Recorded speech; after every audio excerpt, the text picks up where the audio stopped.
Hi friends, ಮನೆಯಲ್ಲೇ eggless chocolate ಕೇಕ್ನ ಯಾವ ರೀತಿ ಮಾಡ್ಕೊಳ್ಳೋದು ಅಂತೇಳಿ ನಾನು ಇಲ್ಲಿ ತೋರಿಸ್ತಾ ಇದ್ದೀನಿ. ನಾನಿಲ್ಲಿ ಕೇಕ್ ಮಾಡೋದಕ್ಕೆ 2 bowl maida, 1 bowl cocoa powder, 2 spoon baking powder, 1 spoon baking soda, 1 spoon ಉಪ್ಪನ್ನ ಹಾಕೊಂಡು ಮಿಕ್ಸ್ ಮಾಡಿಕೊಂಡೆ. ಹಾಗೆ ನಾನಿಲ್ಲಿ 2 ಬೌಲ್ ಶುಗರು, 1 ಬೌಲ್ ಹಾಲು, 1 ಬೌಲ್ ಮೊಸರು, ಹಾಗೆ 1 ಬೌಲ್ ಎಣ್ಣೆನ ಹಾಕೊಂಡು ಚೆನ್ನಾಗಿ ಮಿಕ್ಸ್ ಮಾಡ್ಕೊಳ್ಳಿ. ಬಬಲ್ಸ್ ಬರ್ದಿರೋ ರೀತಿಯಲ್ಲಿ ಚೆನ್ನಾಗಿ ಮಿಕ್ಸ್ ಮಾಡ್ಕೋಬೇಕು. ಈ ಥರ ಮಾಡ್ಕೊಂಡಿದ್ದ ನಂತರ ನಾನಿಲ್ಲಿ ಒಂದು 6 ಇಂಚಸ್ ಕೇಕ್ ಮೋಲ್ಡ್ನ ತೊಗೊಂಡಿದ್ದೀನಿ. ಅದಕ್ಕೆ ಒಂದು ಬಟರ್ ಪೇಪರ್ನ ಹಾಕ್ಕೊಂಡು ಸ್ವಲ್ಪ ತುಪ್ಪನ ಸವರ್ಕೊಂಡು ಹಾಕ್ಕೊಂಡೆ.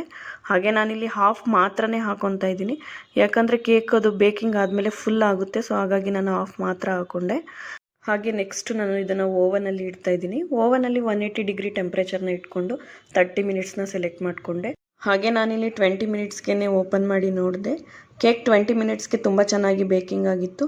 ಚಾಕ್ಲೇಟ್ ಕೇಕ್ನ ಯಾವ ರೀತಿ ಮನೆಯಲ್ಲಿ ಮಾಡ್ಕೊಳ್ಳೋದು ಅಂತೇಳಿ ನೋಡಿದ್ರಲ್ವಾ. ಸೊ ನೀವು ಕೂಡ ಒನ್ ಟೈಮ್ ಟ್ರೈ ಮಾಡಿ ನೋಡಿ. Thank you.